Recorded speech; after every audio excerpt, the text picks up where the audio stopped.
fruit can be a rewarding experience for home gardeners, but growing high-quality apples is not as easy as it appears in many of the nursery catalogs. In the Midwest, apples are attacked by several insect pests and diseases that can cause disappointment at harvest. Some of the more difficult to control pests include codling moth, sooty blotch, and fly speck. In order to control these pests and diseases, fruit growers generally need to have a regular spray program. Trees may need to be sprayed about every 2 weeks in order to produce blemish-free fruit. We are fortunate to have a large number of disease-resistant apple varieties available that resist apple scab, fire blight, and cedar apple rust. Disease-resistant varieties need less pesticide compared to traditional varieties in order to produce high-quality fruit. Disease-resistant varieties are often a good choice for home gardeners. Another alternative for home gardeners is the use of bags that mechanically protect fruit from pests and diseases throughout most of the season. Once the developing fruit are bagged, no other pesticide sprays are needed. Fruit produced with bagging have better fruit finish than conventionally sprayed fruit.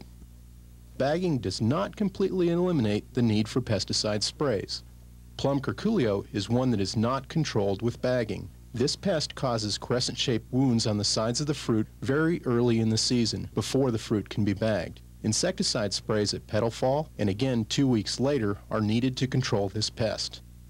This video will describe how to use fruit bagging to produce high-quality fruit at home. The steps involved with fruit bagging include early season disease management, insect control at petal fall, thinning of the fruit, bagging, bag removal, and harvest. Apple scab, cedar apple rust, and fire blight are early season diseases that attack prior to apple bagging. Home gardeners either should use disease-resistant cultivars or follow Extension Service recommendations for controlling these diseases before bagging. Selection of the proper disease-resistant variety and the use of good cultural practices may eliminate the need for early-season fungicide sprays. Plum curculio attacks the fruit before the fruit are large enough to bag. Additionally, codling moth can lay eggs on the fruit prior to bagging. Before bagging, home gardeners should apply an insecticide such as imidan for control of plum curculio and codling moth at the petal fall stage and again 2 weeks later. Petal fall is when all of the petals have fallen off the blossoms. When the fruit are about 1/2 to 3/4 of an inch in diameter, the fruit should be thinned to a single fruit per fruit cluster with approximately 1 fruit per every 6 to 7 inches of limb. This will help to encourage large fruit and encourage a return bloom next year. The fruit can be thinned at the same time the fruit are bagged.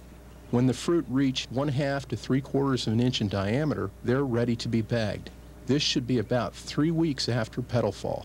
There are 2 different ways to bag apples. One method is to use bags from Japan that are designed for fruit bagging. The other method uses local bags and twist ties. The 2-layer bags are more durable and produce apples that are higher in quality than the local bags, but are more difficult to find. The Japanese apple bag has a long slit near the opening of the bag and a wire embedded along one edge. The bag is placed over the fruit with the stem of the developing fruit slipped into the slit. The opening of the bag is gathered in a pleat-like manner and the wire running along the edge of the bag is crimped over the pleated opening to secure the bag on the apple. The bag is now fastened to the apple and should remain in place for the season. Some practice is needed to learn this skill. Locally obtained bags can be used in place of the Japanese bags. A 3-pound paper bag that has been cut to about 6 inches in length is equivalent to the size of the Japanese bags.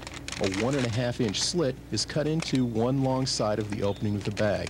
The bag is placed over the developing apple by slipping the slit of the bag over the stem of the apple.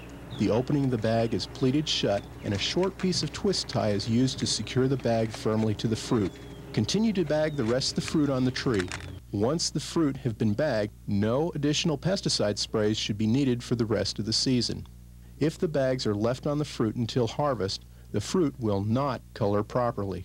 Even red apple varieties will be light yellow in color when ripe. So the bags need to be removed 3 weeks before harvest to allow the fruit to color properly. Generally, during this late summer period, no additional pesticide sprays are needed. The fruit can be harvested at the normal time. You may notice the fine finish on the apples produced with the bagging method. While bagging may not be for everyone, bagging does provide an alternative pest management technique for many apple growers to produce high-quality fruit at home.